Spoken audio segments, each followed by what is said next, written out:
Shalom, shalom, Israel. Welcome back to Stick to the Script in the classroom. My name is SHAMAR, and to my left, Ikwatazah.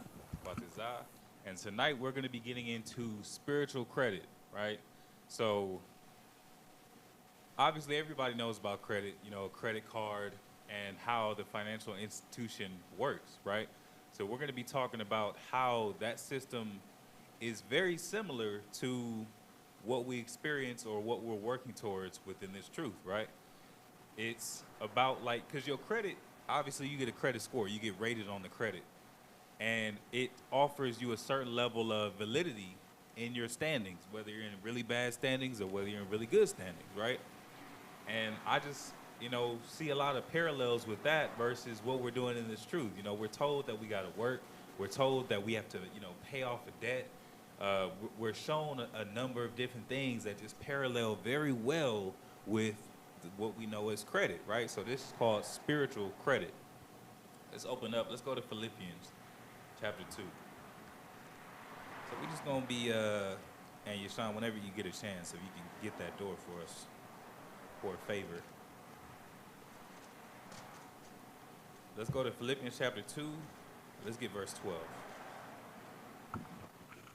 Philippians chapter 2, verse 12.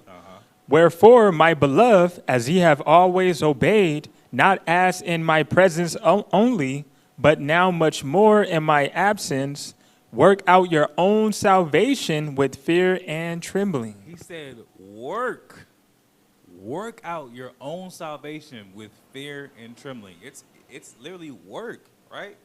And he says, we're not supposed to make these things grievous, but Christ said what? The harvest is plenteous, but the laborers, the workers are few. He said, pray for more workers. And that's the thing. We're all supposed to be putting in work for the nation, right? We're supposed to be keeping the commandments within ourselves, and we're also supposed to be putting in work within the nation to be able to show, to work towards our salvation and show the Most High that we're sincere, that we're passionate, that we're adamant, and that we're willing. Right? So he said, work out your salvation with fear and trembling. Let's go over to Sirach. Because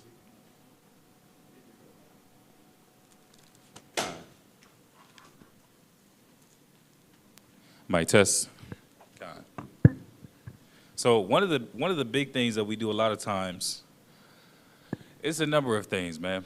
Not only sin, and also a lot of with the tongue, right? Because sin is like credit in the sense of, they say if you get a credit card, it's easy for you to swipe, right? Everything that you want. Every time that you feeling something, you feeling down, you want some, what they call it, retail therapy, you go out and you start swiping. Excuse me. You feeling hungry, you don't feel like waiting, swipe. Or a lot of times you could just tap.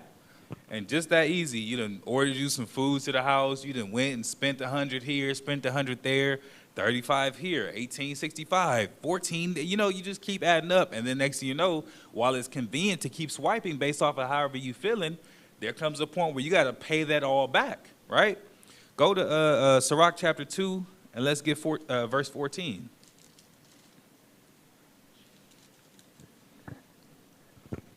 Ecclesiasticus chapter 2, verse 14. Woe unto you that have lost patience. And what will ye do when the Lord shall visit you? He said, woe unto you that have lost patience. That's you swiping that credit card right there. That's that sin. Because that's ultimately what it is, right? A credit card, if you're using it properly, it's like a necessary evil. You should have it to be able to build the credit, have the history, to have that record to be able to show. But ultimately, you shouldn't be swiping it to a place where you're in debt, right? But then when we lose patience, you may not have it in cash, but you're like, well, I got this credit card. I could just go run it up. I can go do it with this. I can go get this here and get that there. And eventually, whereas you started off with the right mindset, you were disciplined, you were gonna be careful with your spending. Then it kind of becomes where you get a little more relaxed. Now it's just convenient. Everything that you want, whenever you want it, you swipe. But when you do that with sin, it says, woe unto you that have lost patience. You lose patience. That's what ultimately happens when we sin. We lose patience of whatever it is that we're struggling with, and we lose faith. Our fear goes out the door, and we do whatever it is that we decided we wanted to do. You're offended, you pop off at the mouth. You're upset, you do something to retaliate. You know, you burden people or offend people, whatever the case may be. And then the Most High is saying, woe unto you, destruction. Because he says, once I come and ask of you what it is, what, you know, these charges that I'm seeing against you, he said, what you going to tell the Most High? How are you going to explain yourself, right? Go over to Sirach chapter 5. And the thing is, once we realize, when we read these scriptures and we see the example that Christ set, all the things that people were doing to him, he didn't take that opportunity to offend. He didn't take that opportunity even to exercise the authority that he did have. He was patient. So if the Most High asked him about his journey, he got answers. But we oftentimes think over our talking points and, you know, come up with these ways of being able to justify stuff within ourselves, and ultimately no sin is justified. He said, I never gave any man license to sin. Not when it was, you know, a consequence of death, not when it was discomfort. We never have that permission to say, okay, you got a little leeway. Sirach chapter 5, let's start at verse 1. Ecclesiasticus chapter 5, verse 1, set not thy heart upon thy goods, and say not, I have enough for my life. He said, don't set your heart upon your goods. You know, you got a nice house. You might have a nice car. You got everything in your house set up the way that you want to. You got the $2,000 couch. You got the $1,100 flat screen. You got the PS5 on the shelf. You got all these nice things in your house. But he's saying, and there's nothing wrong with having those things. And the scriptures never condemn having nice things. A lot of our forefathers were very wealthy. They were very rich men. They had, you know, the amenities of their time. There's nothing wrong with that. But he said, don't set your heart upon it. Don't let it be to a place where that's all you want. That's all you're trying to do. You gone, you know, wherever you are, you doing the works of the Most High, and all you can think about is your house and your goods, saying, you know what, I'm good. I don't need to keep working, or I don't need to do all these other things. I got what I'm looking for. You try to hang up the jersey. He said, don't do that. Go ahead. Follow not thy own mind and thy strength to walk in the ways of thy heart. He said, don't follow your own mind. Don't follow your thoughts and the strength that you see you have to be able to follow after the ways of your own heart, right? Because that's ultimately when he's basically saying this is how what leads up to pride. You got stuff that you don't want to lose. You got strength and you got ideas. So you start coming up with things that you feel like is that's acceptable and that's unacceptable, right? And then you start to develop a certain sense of pride. Now, there's nothing wrong with saying, you know what, I'm not going to allow myself to be called out of my name or to be disrespected, and I just remain there, and I'm just, you know, I'm going to walk away from a situation. There's nothing wrong with having that sense of pride, but this is talking about the pride where you feel like you the sugar, honey, iced tea. You set your heart on your goods, you looking at your strength, you coming up with these ideas, and then you like, man, I'm going to do what I want to do, right? Go ahead. And say not.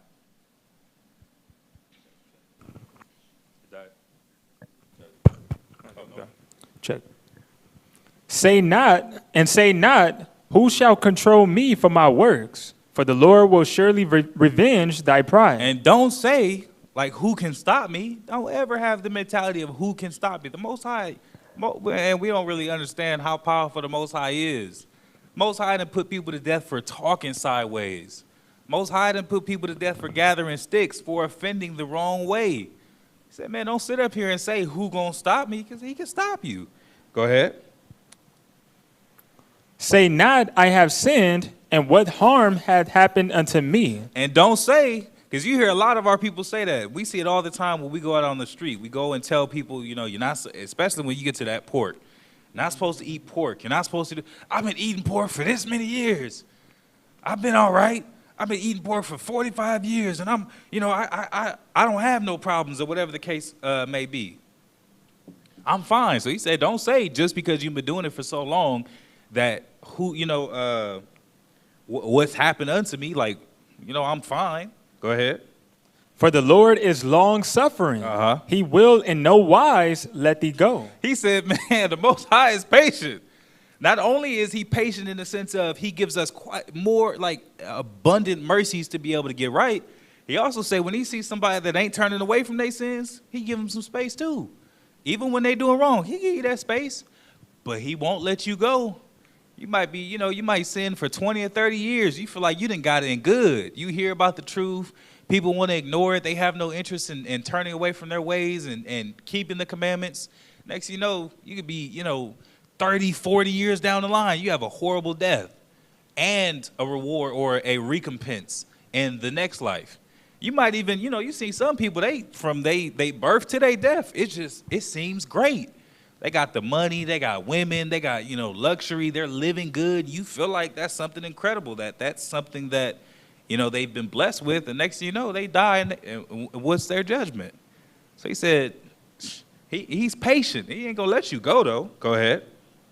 Concerning propitiation. Propitiation. Hold on, let me get the definition of that. It says propitiation, the act of gaining or regaining the favor or goodwill of someone or something. So pretty much, your concerning propitiation is saying, if you ever want to get back right with me, that's what the Most High is saying. If you ever want to come back to my favor, go ahead. Be not without fear to add sin unto sin. He said, if you ever want to get back right with me, you got to have a certain level of fear to add sin onto sin, right? And I think about that in the same sense of credit, because if you have credit, right, and you sitting up here, you trying to be able to get back in a good standing. Let's say you had a $10,000 credit card. You just spent $9,000 on it, right? You in a lot of debt. You're not necessarily to the point where you can't move at all, but you in a lot of debt. If you want that to get back right, you're going to have to try not to add anything onto that, right? That's going to be the first step, is not adding something onto that that's going to make it that much more complicated or extend your journey to be able to try to get back right. Go over to Romans chapter 9.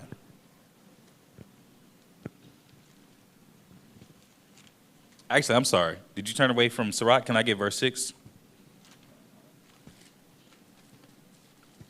That's Sirach chapter 5. We're going to read verse 6 real quick.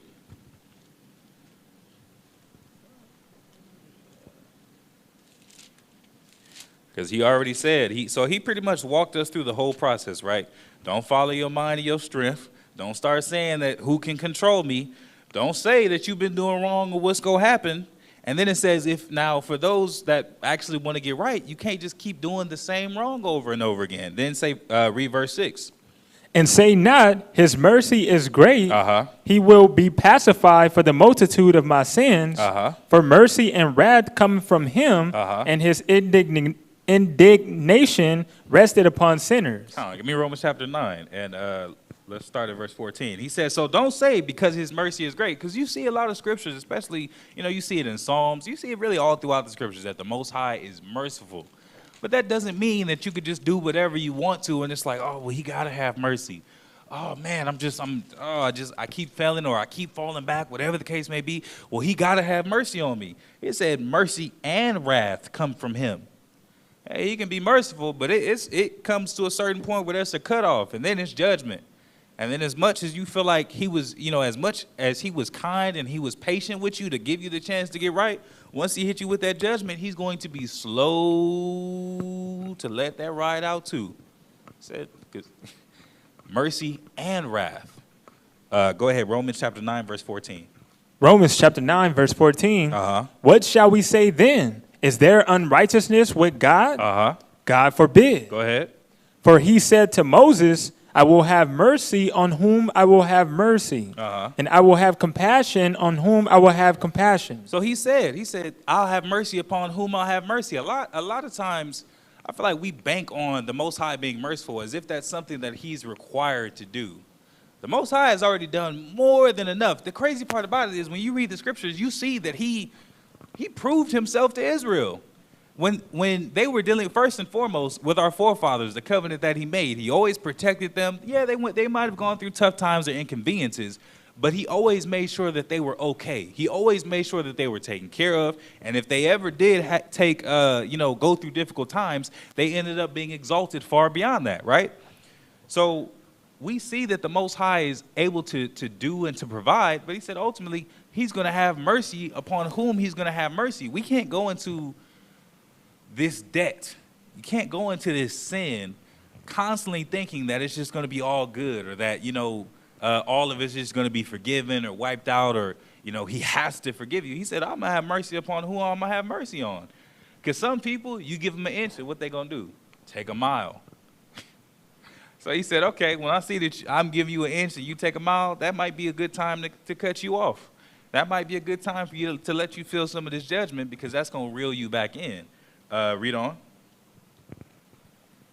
So then it is not of him that willeth, nor of him that runneth, but of God that showeth mercy. Go ahead. For the scripture said unto Pharaoh, even for this same purpose have I raised thee up, that I might show my power in thee, and that my name might be declared throughout all the earth. Because you see the same thing he did. He said, look at the instance of Pharaoh.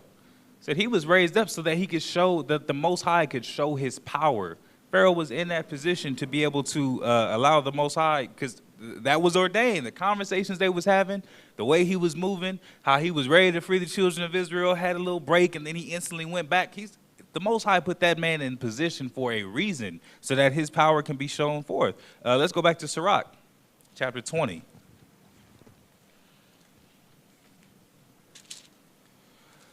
Sirach chapter 20, and let's get verse 14. Ecclesiasticus chapter 20, verse 14. The gift of a fool shall do thee no good when thou hast it. Neither yet of the envious for his necessity, for he looketh to receive many things for one. So he said, the gift of a fool, Sirach chapter 20. He said, the gift of a fool, it doesn't do you any good, neither of the envious, for he looketh to receive many things for one. So when you dealing with a fool, that's somebody that say, they do something for you, right? They let you borrow $20 one time. Then they come back and they like, hey, man, kind of in the same place that you was. I need that $20. You give it to them because it's an exchange. You got me, I got you. Then they come back to you again after not having paid it off. Yeah, I need another 20.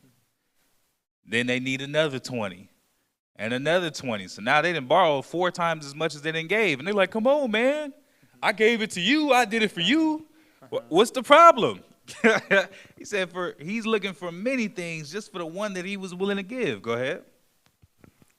He giveth little and upbraideth much. And upbraideth much. The definition of upbraid is to criticize severely, to find fault with, to reproach severely. So it says the fool, they only giving a little bit, but they got all the stuff in the world to say. People that's like that, they barely really kind of contributing, but they got all the critiques in the world. If it was mine, I wouldn't do it like that. It's like, dude, it's not to say that you brought nothing to the table, but, maybe that's not the place where your input is necessarily needed. The fool is going to constantly, they pretty much just, as much as they take, they only willing to give a little bit. So that's, and I relate that with credit, right?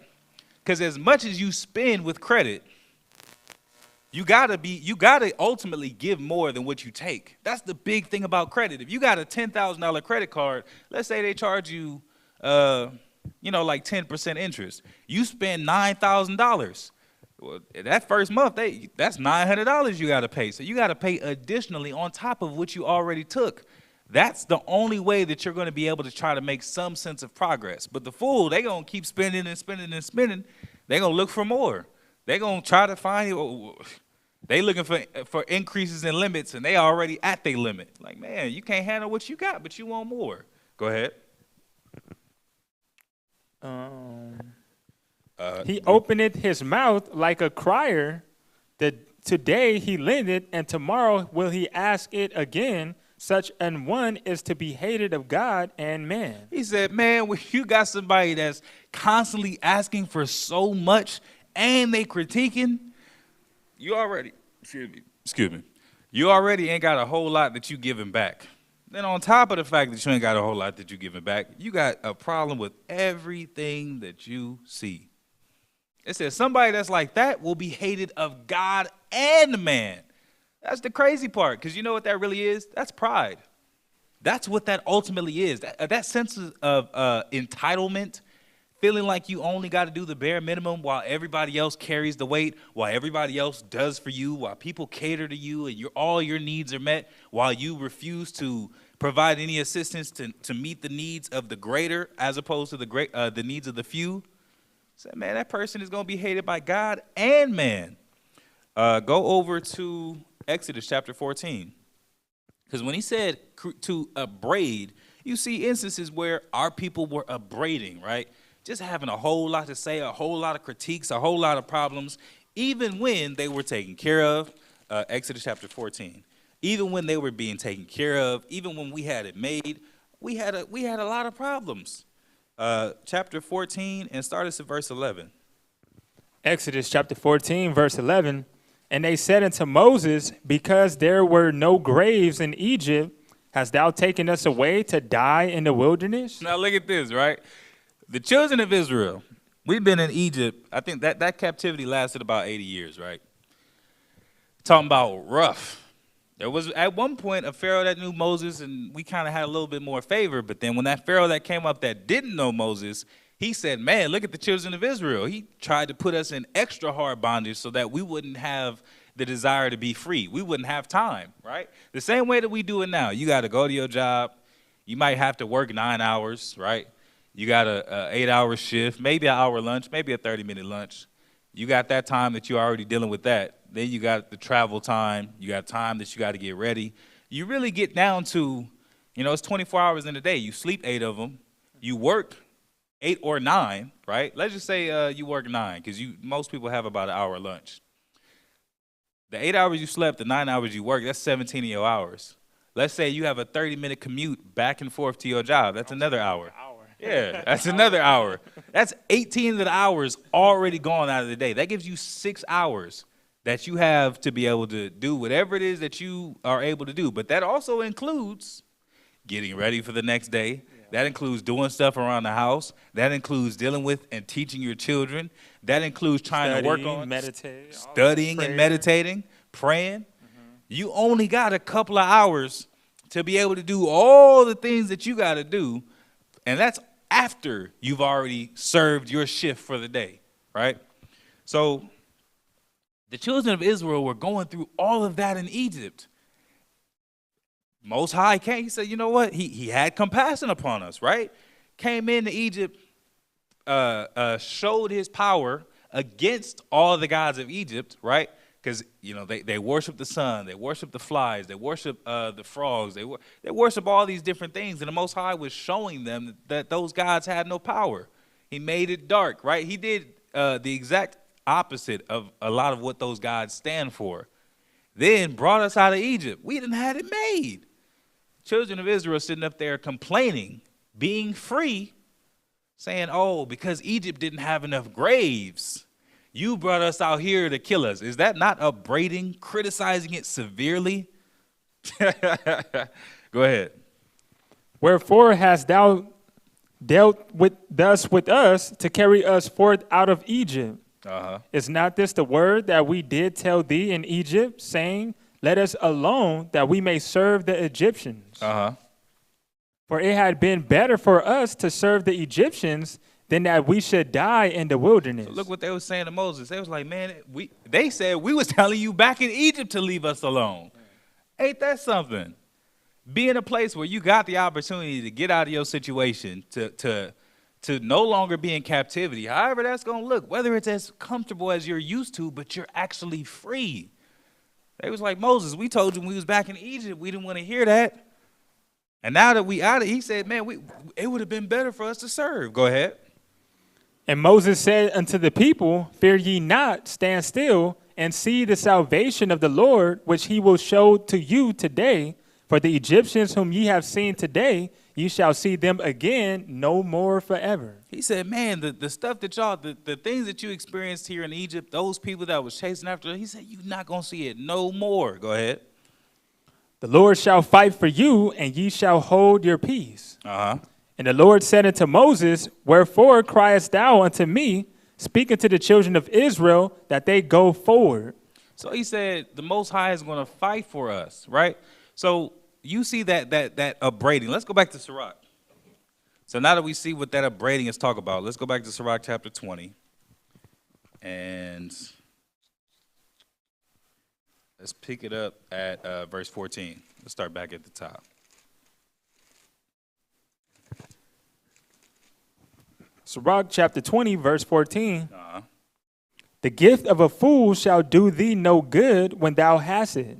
Neither yet of the envious for his necessity, for he looketh to receive many things for one. Go ahead. He giveth little and upbraideth much. He openeth his mouth like a crier.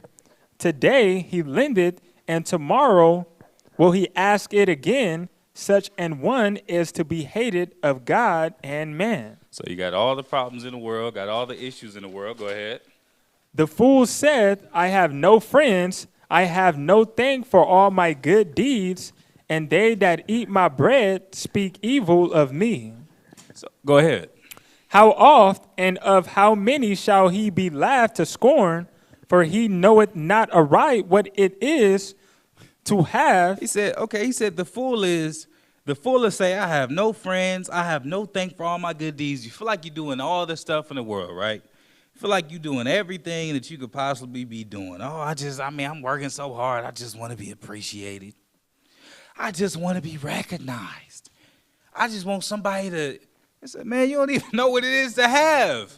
Got friends, got stuff that that you could be proud of, got true success. Maybe not what the world has shown you, but you got true success. You have all these things that people wish that they could have. Look at all these people that's rich, all these people that's successful, and all they ever talk about is how they have no loyalty around them, how they have no sense of security, how they have, people who are coming around because it's convenient. They want to have healthy relationships, healthy bonds, people that they can trust. It said the fool will have all that and not even recognize what it is or what they have. Totally useless to them. Go ahead. For he knoweth not aright what it is to have, and it is all one unto him, as if he had it not. It said that they can, a fool can't even tell the difference. You might, whether they got it or whether they don't got it, it seems it just seems terrible either way to them because they don't even know what they got. Go ahead. To slip upon the pavement is better than to slip with the tongue. So the fall of the wicked shall come speedily. He said to slip upon the pavement is better than slipping with the tongue. You ever fell on pavement? I mean, like really fell on pavement, I'm asking. Shit, I don't even know. You don't really know? I don't think if you ever fell, it wasn't that bad because you probably wouldn't remember. Man, I remember at Tabernacles, right? They used to be going dirt bike riding. Yeah. And they were trying to convince me. They like, man, get on the dirt bike. I'm like, it's certain things that you want to do but you're afraid to do, and then there's just certain things you don't really want to do. Mine was the second one. It wasn't that I was afraid. I'd been on a quad before. I've done that, but I was like, yeah, I just really don't want to. I'm like, come on, man, do it. I'm like, all right, come on. I get on there, first time, immediately rev to the max, flipped on my back. Not the whole dirt bike. The dirt bike went forward, but I fell hard, just straight spinal cord. It hurt. Oh, it hurt. And the crazy part about it was like a lasting effect. It wasn't just that moment I was in pain and I was cool. I got back up. I got on the dirt bike. I did my lap. I came back. I was like, I'm good, man. Woke up the next morning. I tried to get out the bed. Ooh. Sore like a mud. Yeah, it hurt. I'm standing up slow. I'm sitting down slow. I feel like I'm 80 years old. He said, but for all of that, and it was like weeks after I had actually fell, before I actually started to feel better. He said, but all of that is still better than if you slip with your tongue. You could. It's better for you to go through that process than for you to slip up with your tongue, and then you got to try to find a way to reconcile. You got to find words that try to heal better than you cut. Try to find words that can stand back up more than you've already thrown down. That's a difficult place to be in, especially if you really can cut with your tongue or you really decide to step over them lines. It's really hard to convince somebody that that's not how you feel or the love's still there, all those kind of things. It's so much different of a process. That's why he said it's better for you to fall on your behind than for you to slip up with your tongue. Read on. So the fall of the wicked shall come speedily. We're going to read down to verse 20. An unseasonable tale will always be in the mouth of the unwise. Unseasonable tale. Just ain't got no taste. It's like one of them things is you ever heard somebody talking and you listening to them and they say something that just kind of make you, ooh, it's unseasonable. Go ahead. A wise sentence shall be rejected when it cometh out of a fool's mouth. Uh-huh. For he will not speak it in due season. And then he said, man, a wise sentence, you might be saying the right thing. That's the crazy part. You might be saying the right thing, but when you're known for being a fool, when you're known for, having those unseasonable tales and you got them over and over and over again, you keep slipping with your tongue, your word will start to have a lot less value, right? It'll start to become it'll start to kind of fall by the wayside like the rest of the unprofitable words that you spoke, even though in this instance you might be saying the right thing. Go ahead. That is hindered from... I'm sorry, that was verse 20. That was all I need. Let's go over to Hebrews chapter 10. Hebrews chapter 10, we're going to start at verse 23.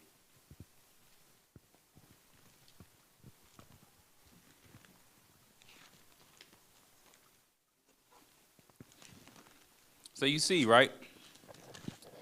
So I always parallel these things with credit because you can't take more than you're given, right? Then he said concerning propitiation, that's one of the biggest things. You got to stop. A lot of times credit cards work like, what do you call that? They charge you based on activity, right? So you got a $10,000 card. They charge you, let's just say they charge you 10% interest to make it easy, right? 10% interest. But that's only when there's activity. So you ran up $9,000, right? Your first month, because they're going to charge you based off of the money that you owe. I'm going to get out the calculator because it's going to become, the numbers just grow and grow and grow. Your first month, the 10% of that 9,000 is 900, right? So you owe $9,900. Then the next month, now mind you, let's just say your minimum payment is it'd probably be like $600. You take that $600 off, you still owe $9,300. That was more than you actually spent. If you only spent $9,000, right? Let's just say, but then it don't even necessarily have to be a big charge. Let's say you go to the gas station, you spend. Let's just say you went in there and used the bathroom, bought a pack of candy or something. Well, that's activity. Another 10% charge. 10% of 9,300 is 930. You add that on there, right? Then now you up to 10,230. Now you're over your limit because even though it may have been minor, you didn't have that much space. And that's why all these scriptures start to connect because he said, look, I'm going to have mercy upon whom I'm going to have mercy. Look, you got this much space. Don't be a fool. Don't keep going further and further past that line because it's like you may not have, at a certain point, it'll get to a point where you aren't going to be able to catch up to it, right? What I have you get? Hebrews. 10 and 23. Come on, go ahead. Hebrews chapter 10, verse 23. Let us hold fast the profession of our faith without wavering, for he is faithful that promised. It said let's hold fast the profession of our faith without wavering. Don't be devoted for a weekend and everything's going good, you feeling good, and then the next week it's like, so you got to be devoted. You got to stay down. Go ahead. And let us consider one another to provoke unto love and to good works. He said to provoke unto love and unto good works. I mean, come on, man. You ain't that tired. Come on, let's get up. The nation needs us. That's provoking somebody to good works. You kind of poking them in a certain way to be able to get that reaction and get that little bit of fire going in them, like you start up a car in the morning, right? Go ahead. Not forsaking the assembly of ourselves together, as the manner of some is, but exhorting one another, and so much the more as ye see the day approaching. So he said, not forsaking the assembling of ourselves together, because some people do that, right? You have this big movement in the Israelite community that's anti-camp. It's brothers that I've talked to. They come through, they love the atmosphere. They say Jake's got a good spirit. You'd be like, man, I haven't seen you in some weeks. What happened? Man, I'm just seeing all this stuff online. I'm seeing all this stuff about how you don't need a camp. I'm seeing all this stuff about why you don't need to be around other people. man, I think I'm gonna just do this on my own.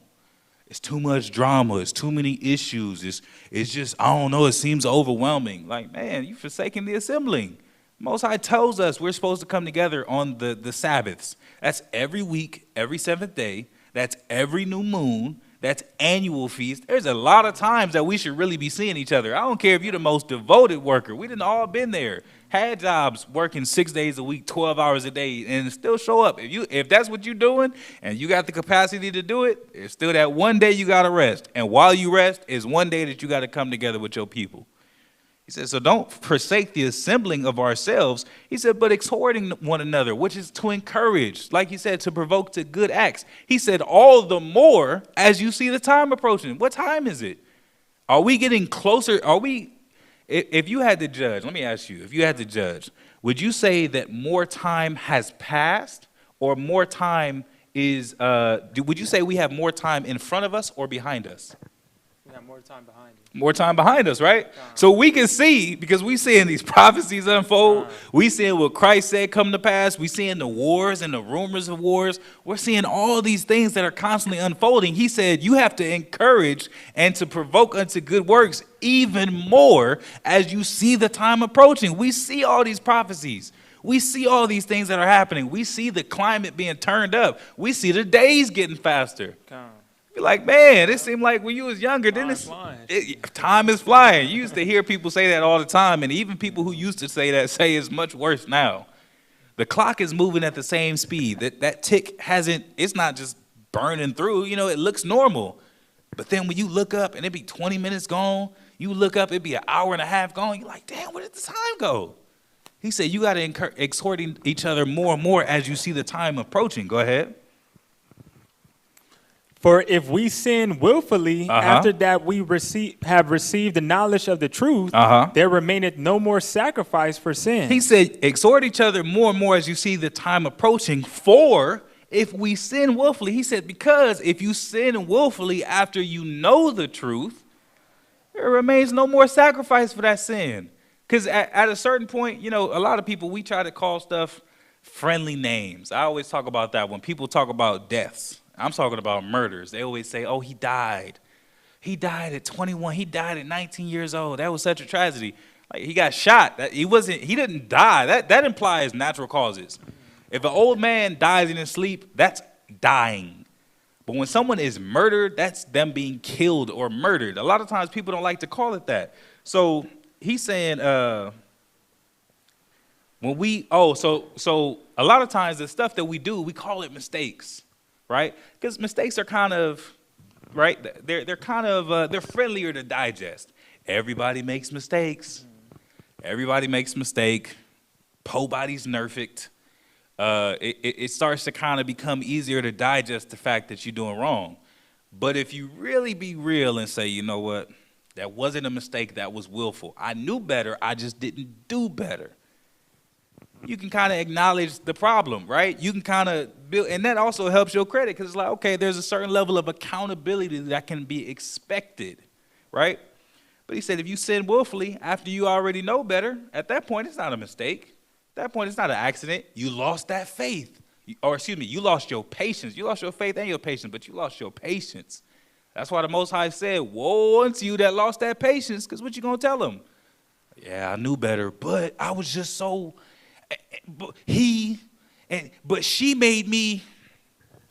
Nah, what you gonna tell him? What you gonna tell him for real? Go ahead.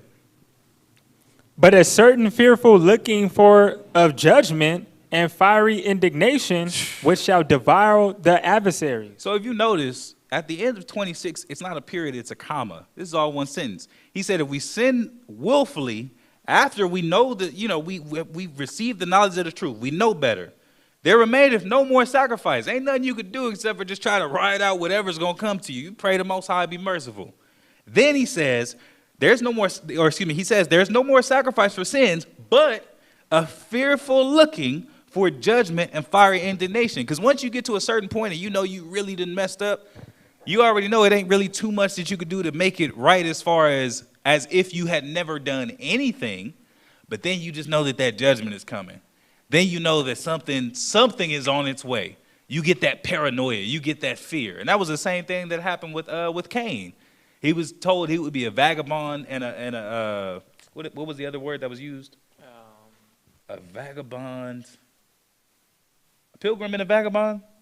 It was something along those lines. I don't remember the exact word that he used, but pretty much he told him that he wasn't going to have a home.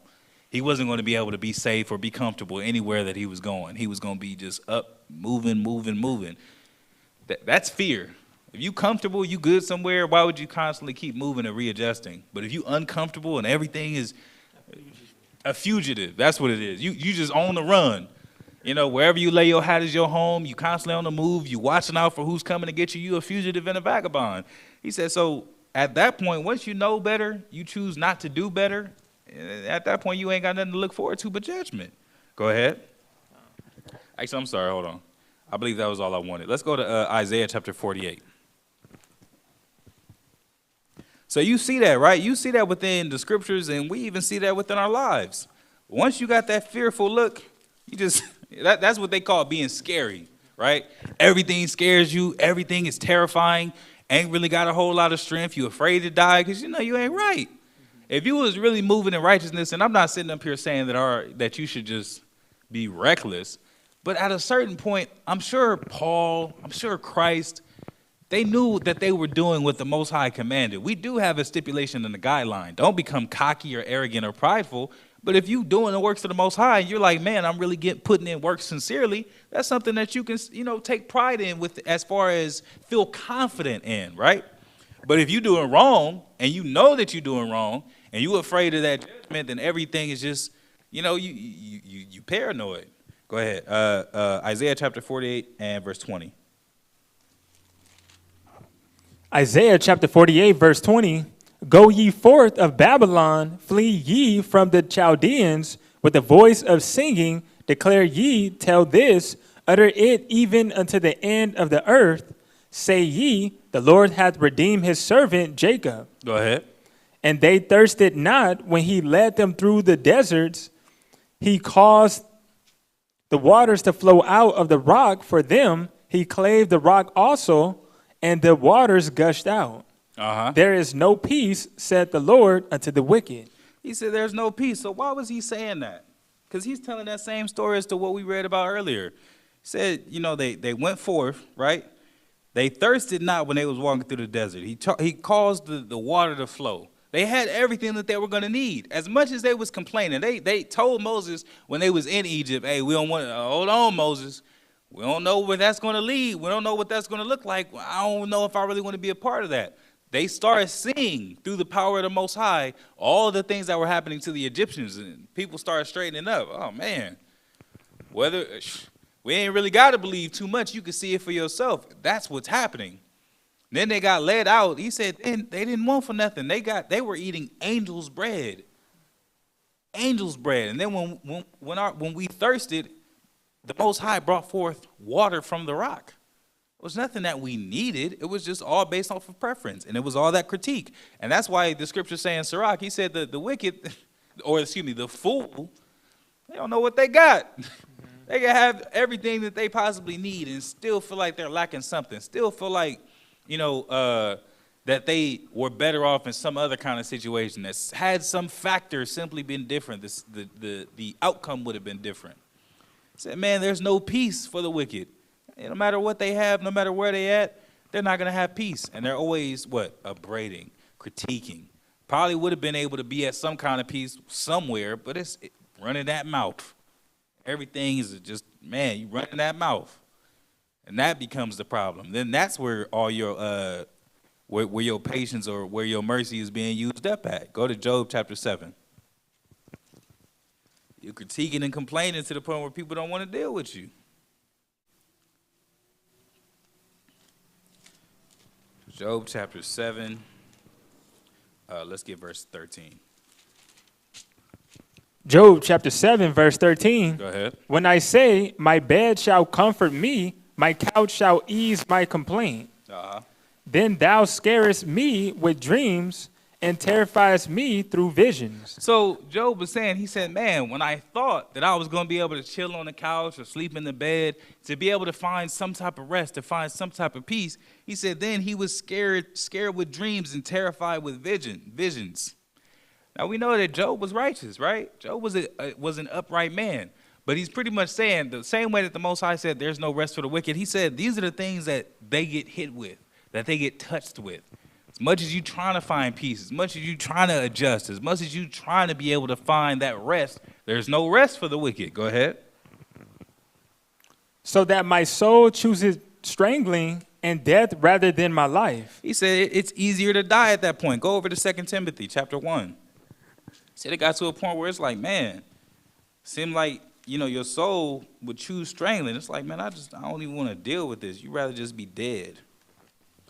2 Timothy chapter 1, and let's start at verse. 2 Timothy chapter 1, and we'll start at verse 7.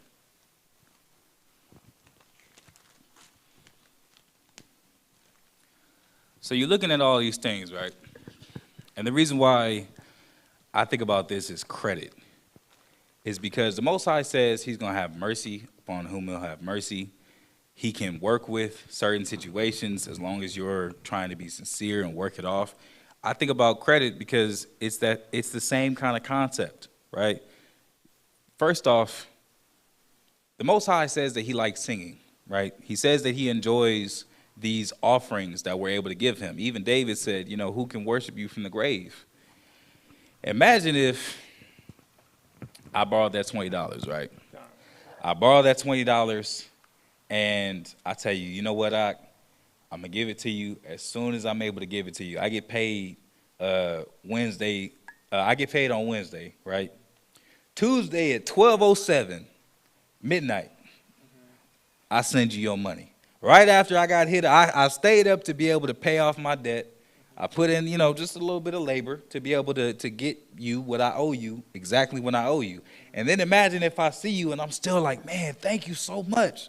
A week after I done paid you back, thank you so much for helping me like that, man. Wouldn't that be all the more valuable because I've already settled my debt? It would be so much more valuable. The Most High is the same way. Like, man, you can't still be in sin. I'm not saying that you can't, but how much can you really enjoy if somebody is offending against you actively and they keep sitting up here, appreciating your help? Then it almost becomes insulting. Like, man, I don't mind helping you out, but damn, the way that you're dealing with this or the way that you're dealing with that, right? Just all these different things that always come to my head. Because when you're talking about spiritual credit, you're really talking about where you stand. Where you stand in this. You might be able to get some more mercy because you put in enough labor. You put in enough work to where you got issues. You got things you got to work through. And the Most High, he said he's long-suffering. That's not just in the sense of punishment. That's also the same way he told us to be long-suffering with Israel. To bear one another's burdens. To help each other figure it out. To help each other guide each other through this process. Trying to keep each other on the straight and narrow the best that we can. It's so many things that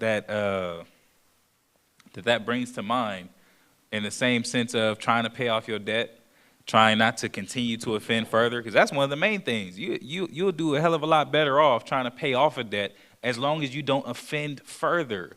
That was concerning that propitiation. If you have, like I said, the $9,000 of debt, and you got that 10% that they charge you every time they see activity, you're pretty much paying for what you used to do. If you sit up here and got $9,000 of debt and you spend $1 at a gas station, they like, oh, there go activity, so here come your 10%. We need that 900. We're gonna tack that on to what you already owe. That's pretty much like you receiving judgment for a past sin, right? Because you already have done those things. It's not like you're just completely free of them, but then you continue to labor, to work on your ways, to change, to repent, and you start to get into a better place. And then you start working off some of that debt, right? You start getting to a better and better place, and you start elevating with your spiritual standing, with your spiritual credit. It starts to become better. But not if the critiquing, the slipping with the tongue, the offending, you constantly going back and you causing the same problems that got you there. That's that swiping. That's you swiping all over again. All these things that we got to overcome and all these things that we already got to deal with. And then we take it upon ourselves to go further in and, to dig deeper. Like, man, it's already so much. But not to get too off point. Let's get 2 Timothy chapter 1 and verse 7. 2 Timothy chapter 1, verse 7. For God hath not given us the spirit of fear, but of power, of love, and of a sound mind. He said he didn't give us the spirit of fear. That same thing that was given to Cain, right? A fugitive and a vagabond. You're not going to be able to be comfortable anywhere in the earth. That's fear. That constant, that mood of being scary, everything is concerning, everything makes you comfortable, you paranoid, even when you in the house, you can't. That's fear. Said the Most High didn't give us the spirit of fear. Go ahead. Be not thou therefore ashamed of the testimony of our Lord, nor of me, his prisoner, but be thou partaker of the afflictions of the gospel according to the power of God. He said, don't be ashamed of the testimony that we have. Don't be ashamed.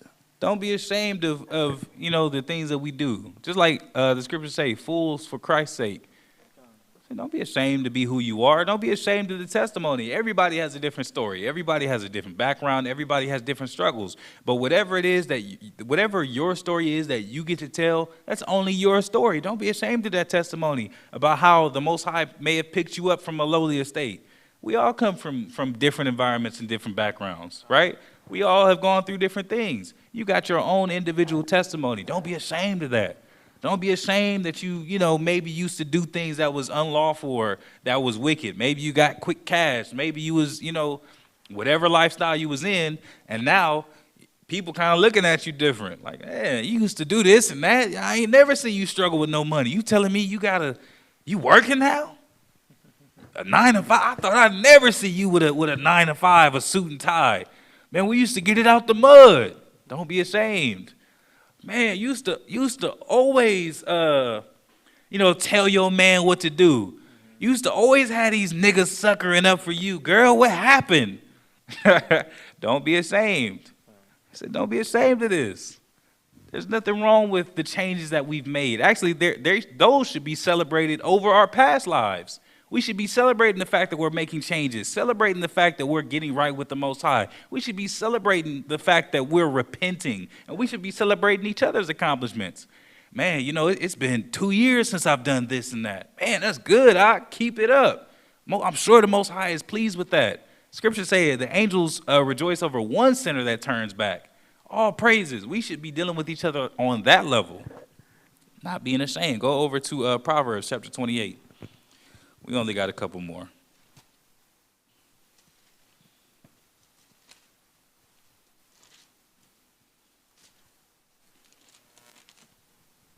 Proverbs 28 and start at verse 1. Proverbs chapter 28, verse 1. The wicked fleeth when no man pursueth, but the righteous are bold as a lion. So the wicked flee when no man pursueth. You know why? That's that paranoia. That's that fear. You feel like something's going to happen. You decide that you want to just hurry up and get out of there because you don't know what's going on. That's fear. He said the wicked flee. Ain't nobody even after them. Ain't nobody even worried about you. Ain't nobody. Or it'd be wicked to convince you of so much because you ultimately living in that pride. So you think everything's about you. You think that everything's about you. You think that everyone's talking about you, everyone thinking about you, everyone got something against you, everyone thinking, like, man. Said the wicked flee. Ain't nobody got to be after them. They panicking. Said, but the righteous are as bold as a lion.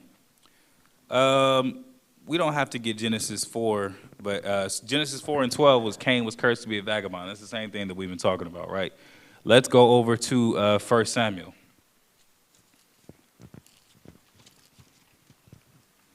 1 Samuel chapter 7, and let's get verse 13.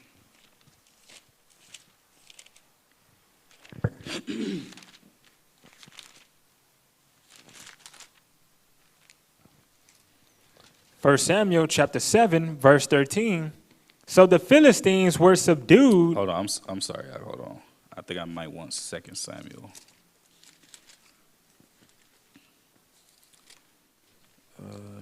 7. 2 Samuel chapter 7, verse 13. 2 Samuel chapter 7, verse 13. He shall build an house for my name, and I will establish the throne of his kingdom forever. I will be his father, and he shall be my son. If he commit iniquity, I will chasten him with the rod of men and with the stripes of the children of men. But my mercy shall not depart away from him. So look how the Most High is speaking about, I believe he's talking about David, right? Look how he's speaking about David. He said, all right, now if he's sinned, now mind you, not only does this apply to with David, but he's speaking about Yahweh Shai, because every time that he was talking about, whenever he was speaking to David, he said, your throne shall not end, your kingdom is going to be established, it's just going to be this forever. He's not also or solely talking about King David, but who came through King David? Christ, right? And he's at the right hand of the Father. He's the second in command. He's the King of Kings. So he said if he commits iniquity, he's going to chasten him with the rod of men. But his mercy is not going to depart. So I think about that in the sense of, everybody has a different limit, so to speak. Every credit card company doesn't just have a default credit card. They don't just have one credit card that they give to everybody. Everybody, regardless of their standing, regardless of their income, regardless of their work, they just got the 10K. Oh, everybody got different limits. This man may have $500. This man may have 500,000. So it all depends on the work that you're putting in and the worth that you have. Because you can ultimately, if you find yourself in a place where you're so deep in debt that what you're doing is not going to continue to work, right? The first thing that you're going to have to do is what? Increase your income, right? If you're already in a place where the payments are outweighing your actual income, the first thing you got to do is take on more work. Either you're going to have to take on the quantity of work that you're doing, or you're going to have to take on more quality work. And it's going to be a lot more riding on you, and you get paid according to that value. That's the only way that you're going to be able to get past that. He says, so in this same sense, he said, all right, he got a different limit. He got one of them, what is that, the black card. Ain't no limit on that one. He said, but he still got to pay. He said his mercy ain't going to depart from him, and whenever he does sin, whenever he does start swiping, he's going to get chastened if he does swipe. But he said his mercy is not going to depart. Go ahead. As I took it from Saul, whom I put away before thee. He said his mercy is not, he said, my mercy is not going to depart from him as I took it from Saul.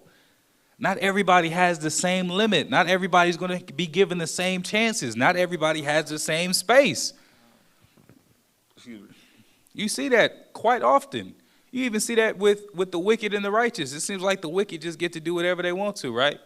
You read in, I believe it's Psalm 73. He was like, man, I considered the ways of the wicked. They always seemed like they was cool. They wasn't troubled like other men. But he said, I considered their latter end.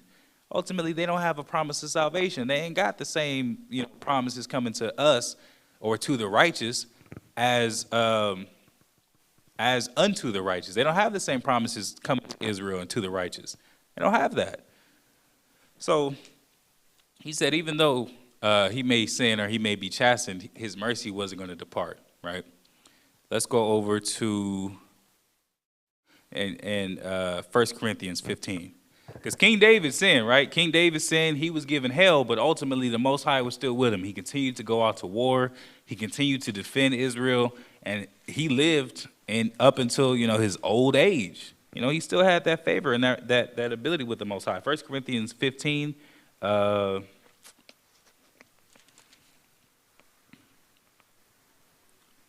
going to get verse 58. So, we be thinking our lives are so difficult.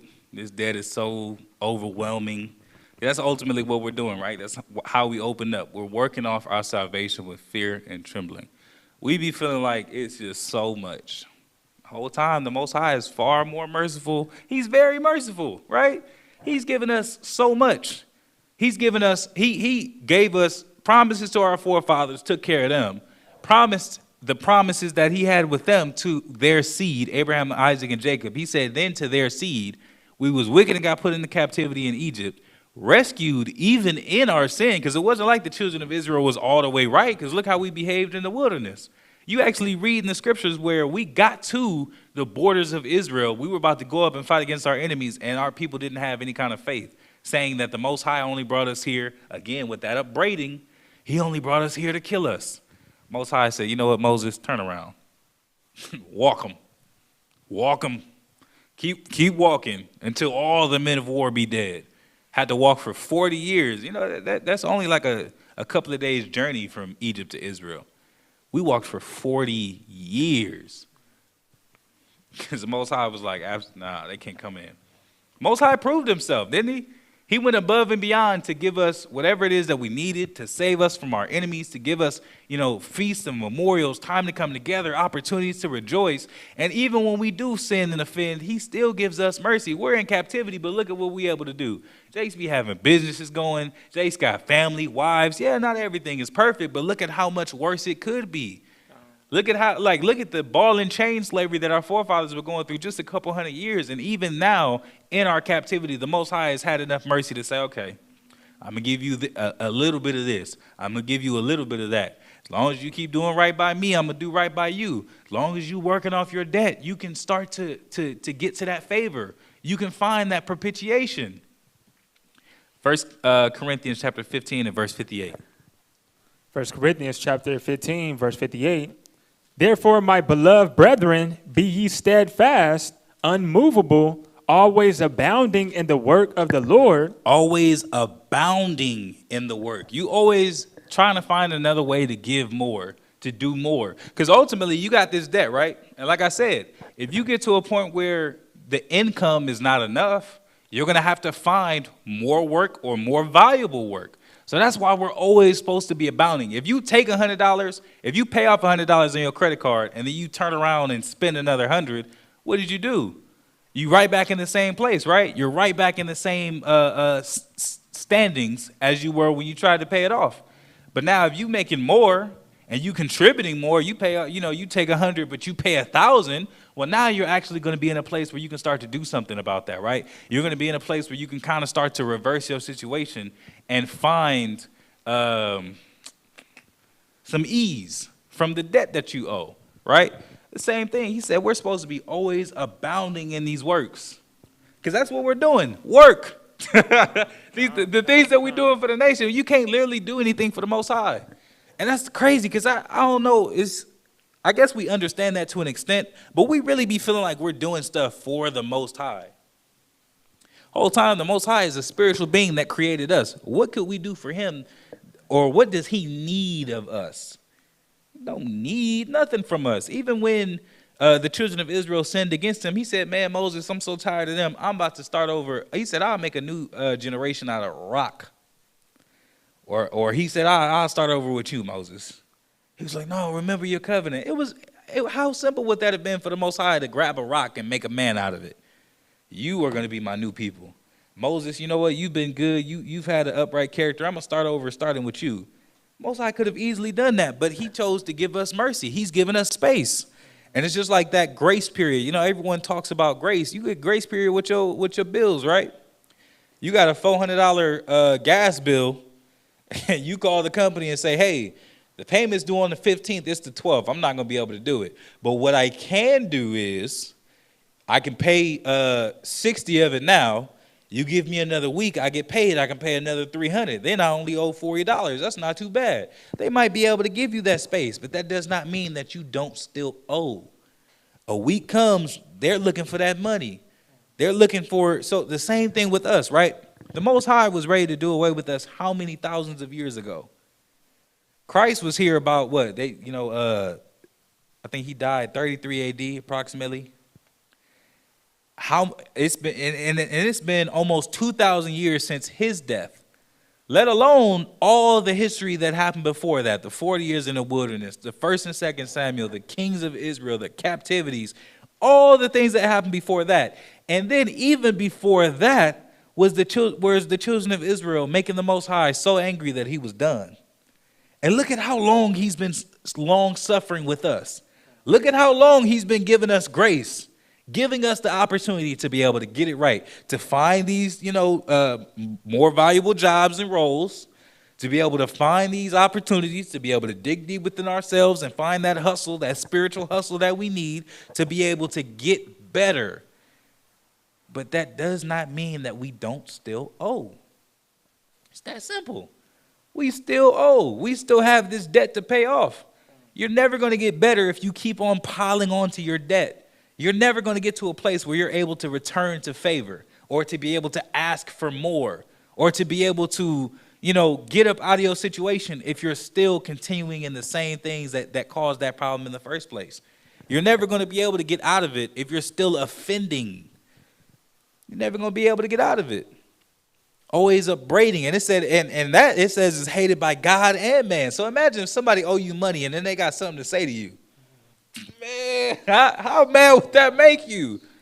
How much would that infuriate you? Somebody that owe you something got something to say about the way that you doing things. That's why the Most High said, man, it's hateful between God and man. Imagine how the Most High felt, how furious he was. He done led the children of Israel out of Egypt. Mind you, we had to be taught the law and restarted. You see the like in Leviticus 18, I believe he says, don't learn the ways from Egypt that you just came from. We had to be retaught the law and pretty much starting from scratch. Pretty much learning the law all over again, getting rid of the Egyptian customs and understandings and gods to have an opportunity to get right with the Most High. It's been a long time coming. But we got a debt we got to pay off, right? We still have these things that we owe the Most High. So imagine how the Most High felt when he brought the children of Israel out of Egypt. Even when we wasn't all the way right. He like, I'm going to clean y'all up.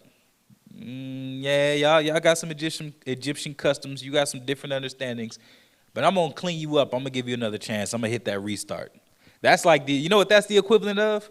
That's what they call filing for bankruptcy, right? That's what that was. You already in such a bad place, you had to go into captivity. But seeing as how you already down, you already in this space where you ain't going to be able to catch up to your debt as it is, let's hit that reset button, right? Let me give you all a chance and an opportunity. I'm going to set you back up. He was going to take us into our land and everything. They got the upbraiding. He said, nope. Y'all need some more time. Walk them around. So, and all those things, right? Here we are now. We're close to the end of everything. I'm talking about ain't going to be no more regeneration. Ain't going to be no more this man was here before, he's back. Ain't going to be no more babies being born in mortal flesh, not of Israel. We're getting to a place where it's going to be the end of all of this. The show is about to stop. We got to find ways to abound. Got to find ways to pay off this debt that we owe and get as close as possible. Because if somebody owe you $100,000, let's just say I owe you $100,000 and I show up with 90 of it. I'm not saying that 10K is nothing, but wouldn't you be willing to kind of, all right, we can kind of maybe figure this out because I already got my 90. That was like the bulk of what I really needed from you. Somebody owe you $10. They give you $9.50. Ain't you willing to be like, man, I ain't even really tripping off the little bit that you couldn't do because you already got to a better place? We got to find ways to abound. We have to stop sinning first and foremost. You got to stop piling on the debt. You got to stop sinning.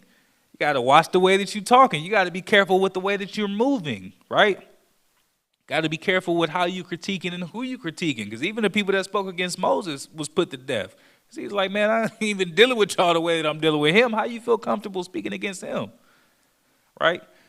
We got to stop sinning. We got to be careful with the way that we move, careful with the way that we speak, careful with the way that we deal with one another, and we should be working towards paying off that debt, working towards getting to a better place, provoking one another to good works, finding ways to abound, to go above what we're accustomed to or comfortable with, to try to do as much as possible for the Most High.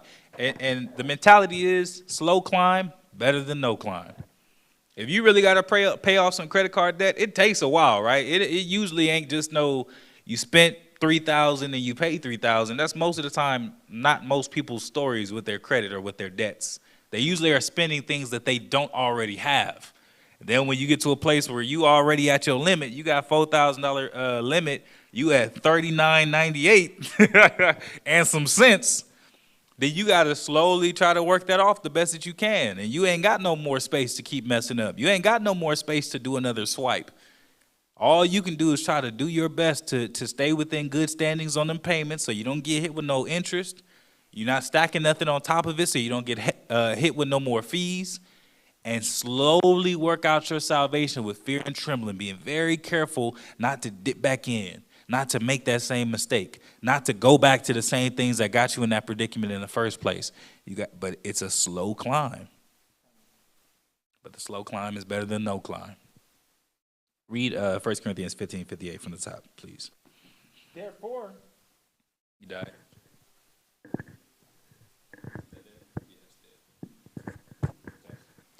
Therefore, my beloved brethren, be ye steadfast, unmovable, always abounding in the work of the Lord, for as much as you know that your labor is not in vain in the Lord. And that's the beautiful part about it. Mike Test. He said your work is not in vain. And all the things that we do and all the, you may have to step outside your comfort zone. You may have to do things you weren't expecting to do. You may have to be there for people that, that may not have been on the agenda kind of thing.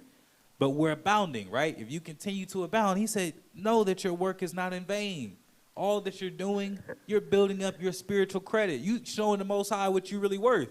You can't go to a lot with no kind of credit and just say, hey, man, I want to escalate. They be like, what? How about we get you over here with one of these pre-owned? You know what I'm saying? You work your way up. You make the payments. You do this. You do that. You present yourself in the right way, and I can give you more, right? That's the same principle in the scriptures where he said where much is given, or excuse me, not where much is given. If you can't be trusted in little, you can't be trusted in much. But if you can be trusted in little, you can be trusted in much. It's the same thing as credit. Literally, the Most High is saying, look, you got to prove yourself. Show me that you're willing to labor. Show me that you're going to understand the process and keep your head down when it's comfortable and uncomfortable. You're going to push through that to continue to work on this slow climb. Show me that you're not going to continue to offend.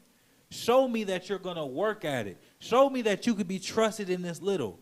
Because the kingdom of heaven, it literally says that the children of Israel will be gods to the other nations, right? Will, be ruling over jurisdictions, have responsibilities in the heavenly realm. How much of that do you think that you'll be able to handle if you wasn't able to get it right here?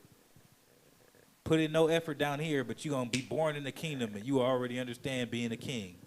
I'm not saying it's impossible, but even our king came down here in his life. And if you really want to get technical, that wasn't even the first time he was here. He got a history of doing good works. He got a history of abounding. He has a history of giving more and more, doing more and more, and exceeding, not to say what he owes, but exceeding like the expectations, I guess you could say. He gave and gave. He got good credit. He got good credit. So we have to work towards that same thing. This is what we're doing. We're working on our spiritual credit. We're working to get ourselves right. We're working on better, dealing with situations righteously, overcoming ourselves, becoming more than conquerors in this world.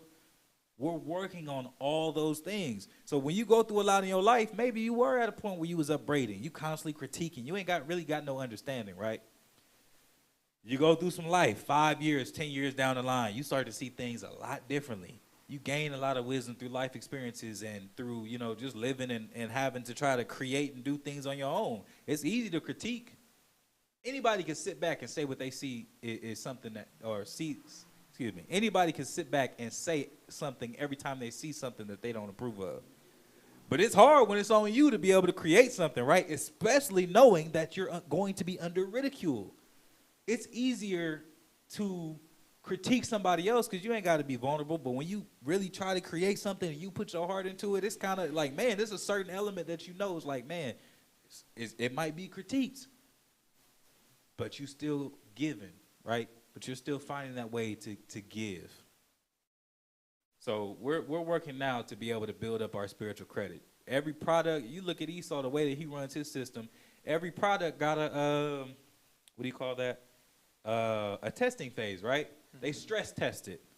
This is us being stress tested. We're the Most High's creation. As clay is in the potter's hand, he formed and fashioned us. So the same way that your credit, you might start off, I think I started off with like a $300 card. That might be your beginning, right? But you work your way up. Then you see that 1,000, that 1,500, that 5,000, 10,000, whatever it goes to. You see that you're able to be given responsibility for more and more. And then you see how you manage right there, right? You might have done good at 1,500. You might have done good at 5,000. You get that 10,000, you might start running it up. You're like, oh, man, I didn't know it could be like this. That's where you're going to stay. Maybe that's where you stop at. But you still made quite a bit of progress from the, $500 card that you may have started with. You're building your spiritual credit. So you may have started off maybe not the most wise, maybe an upbraider, maybe a fool, may not understand a whole lot of things, but you work on that. We work on that.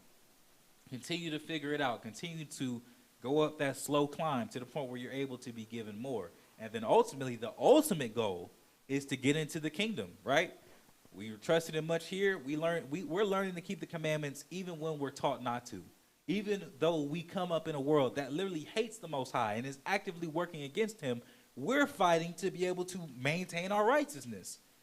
Don't you think that means something to the Most High? Because he already said he was going to put the laws in our hearts. It's going to be second nature in the kingdom. It's not going to be something that you got to keep reminding yourself of. Even the scriptures say every man doesn't have to teach his neighbor saying know the Lord. Everybody's going to know the commandments, right? It's going to be easy to keep them because it's going to be already within us. But we have to prove that we're even worthy to get to that place. That's where you got that card that ain't got no limit. Not that there won't be any sin or any unrighteousness in the kingdom, but you pretty much got unlimited favor. You ain't got no limit as to what you where you can stop or the blessings that the Most High is willing to give you. That's why it's so important for us to get this right and for us to build this up, to build ourselves up, to get better at these things. Because we're practicing for that role. We're learning what it means to judge righteously. We're learning what it means to judge a situation. We're learning what it means to be over a flock, to be overseers, to help each other, to bear one another's burdens. So when the law is already in our hearts, those things are going to be second nature because we learned it while it was difficult. How much easier will it be when it's automatic? But you got to have the credit for that. Did you have anything you want to add out? Shoot, if you're not part of a camp, join a camp. Get your hands to the plow and, just join as much departments as you can and, just give your all to it. That way you can work off your debt and, you can be at least acceptable to the Most High, That's a great point. If you're not a part of a camp, where are your works? Your household does count for something, absolutely. But where are your works for the nation? Everybody is expected to take care of their household. That's the first thing that you do. It's automatic to kind of take care of those that come from you or that are your responsibility. But what are you doing for the nation? That's a big way to be able to do works. Didn't Christ say, you saw me hungry and you gave me food. You saw me sick and came to, he said, but when did we do that for you? He said, if you did it to the least, the people that the scriptures talk about in the body, those that are disregarded are oftentimes the most important. Those that people kind of turn their nose up at, that may not be understood, that may be, outcast within a body. He said a lot of times they're the most important. So they're that much more valuable because you don't even see what they got in them. Join that body. Do works for the nation. It don't even, obviously we strive to be a righteous body here. If you're someone who's interested, come and try the Spirit by the Spirit.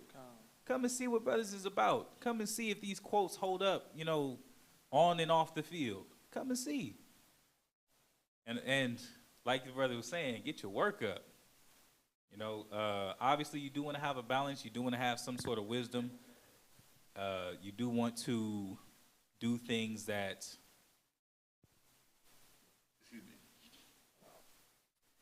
you don't want to take on more than what you're actually able to perform, because then that could become negative. You commit into all these things and give your word and then turn it around and not delivering. That could become a negative thing.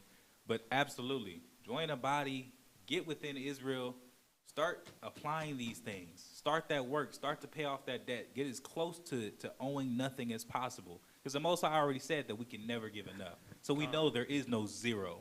But we can work to the point where we got a good credit. We are in good standings with the Most High.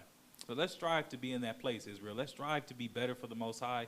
Let's strive to do better for the nation, to do better for, for everything that and for every role that we're supposed to play, and for everything that's riding on us, or even those that we may not see that are looking up. Let's make sure that we're doing better for the Most High and for the nation. With that, we say shalom. Shalom.